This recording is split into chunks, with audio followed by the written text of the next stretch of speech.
when we first spoke to you after the decision to move on from Coach Bray, you indicated you were looking for someone with that you had experience building a program and these sorts of things, but you didn't want to put yourself in a box of committing to a head coach. In the end, that ended up being correct, not to box yourself in. But what made you comfortable that JaMarcus met what you were looking for to fill that spot? Yeah, you know, I talk a lot about leadership capacity, and JaMarcus, as you listen to him, you understand that he has the big picture in mind. He understands how to bring the pedigree that he has with coaches, DeBoer, Brom, Leach, others. The size of the program he's been in, the responsibilities he's been given as an associate head coach and a game planner, all of that poured in. But at the end of the day, it was about the person, and he is a leader by the definition. He's a born leader, and that trumps anything else. I would rather have talent and that. That skill set than experience, and that's what we got. So that trumped the other piece. When he was at the end, he was talking about all his recruiting contacts. Yeah. Did the fact that he had worked numerous jobs in various parts of the country and be able to maybe access that as he recruits for Oregon State, was that attractive? It was attractive in addition to having West Coast, both at Washington and Washington State, relationships there, then nationally, and then the level he's recruited at. All of that played into the decision, yeah. In terms of, you guys had a successful last quarter in terms of raising money for rev share and for the athletic department generally.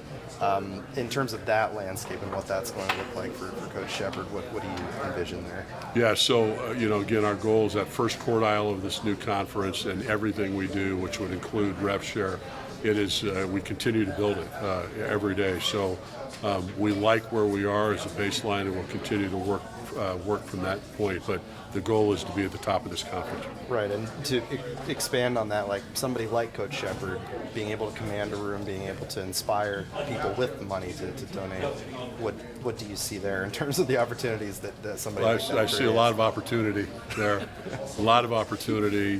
He just connects so well, and as important as that, his ability to articulate his plan and his vision, our alignment in the process, I think we've got a chance to really make some hay. It was a little interesting that his future, if Alabama is invited to the playoff, didn't seem completely settled. How comfortable are you with that, and how do you see that playing out? Yeah, we'll talk about it. We certainly want to give him the opportunity to coach in the SEC championship game, and we'll determine the rest soon. Obviously, internal, challenges to face going forward for you guys, including, replacing your deputy AD and building out the department in certain ways to adjust to this hire. What does that look like right now for that position and for others? Yeah, so we're going to tweak the job description a bit, make it a bit more external to match the demands of today's landscape, which is NIL and rev share, right? So we'll tweak the job description, post it right after the beginning of the year. He's bringing in a GM. He talked about how he sees that role. How do you see that role, and how comfortable are you with where you are with that, with evidently that person coming on board? Yeah, well, first of all, we're in total agreement. It's an evolution of the process. So we're both working on what the actual job descriptions. This will be dedicated to football. We have thrown out some names, and I'm excited about the names that we're thinking about for the position, but we are committed to it. We have always been committed to the position. It's just, what does it look like? What you call it is, it's fine. We were talking earlier, GM. If you think about a traditional NFL GM, the football coach reports to GM. This isn't going to be that, but it's going to be player personnel focused, rev share focused, and getting those student athletes signed. So excited about bringing somebody on board that can partner with us. There had been a name, a colleague of his at Alabama that was coming with. Yeah. Are you saying that's not finalized? No, well, officially nothing's finalized, but certainly as you think about the process and how early we are in it, yes, he's got a list of folks he wants to bring on, and we're working towards that. So we will get there. Gotcha. Yeah. Scott, when you go back to October, you didn't box yourself in, but it sounded like you thought you would end up with somebody who had head coaching experience. Could you have imagined in your being honest, like, did you think you might end up with somebody who hadn't been a head coach before? Yeah, and I did, and that's why I said it, because at the end of the day, it's about the person.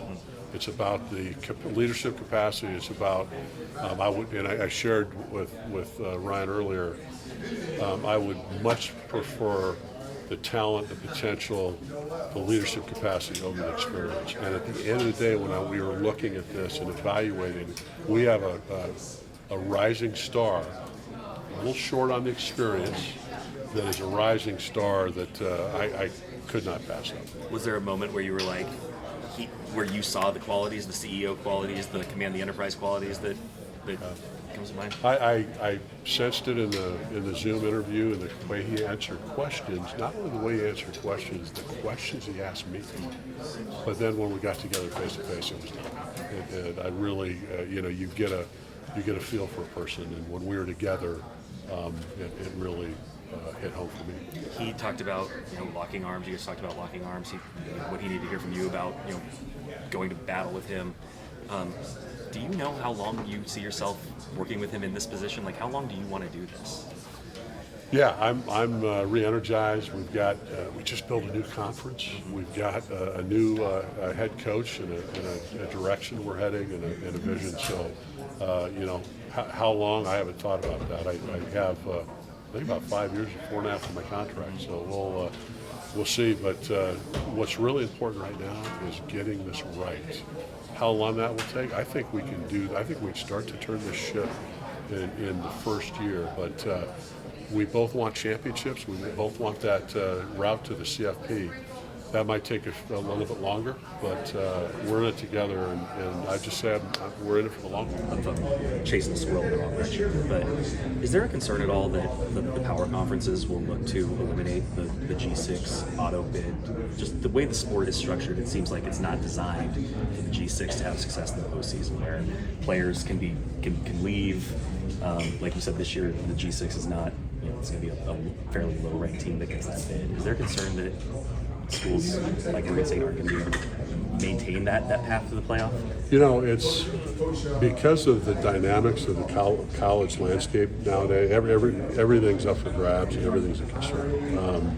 We don't know what next year looks like, and there's a lot of decisions to be made. But there's a huge case to be made for why we should have that path, and you can just look back at the NCAA tournament, the success that they've had, and why they've had it. And so we'll fight for that. We're squarely in a position to take that on, and there aren't any definite signs that suggest that's a concern, but because of the dynamics of the collegiate landscape right now, we've got to be looking at every angle. Scott, I apologize if this was already asked. I just came in a little bit late, but is there an expectation for when the Pac-12 schedule could drop in addition to the full schedule for next year for football? Yeah, early in the new year Okay. is what we're hoping for. Cool. Working on it every day. All right. Hey, real quick, sorry jumping in late. There's a couple of players that were arrested over the last couple of weeks. Could you address, their status with the team right now? Yeah, there's those that had a issue with law are not currently on the team. They're not active. Chance to come back, or That yet to be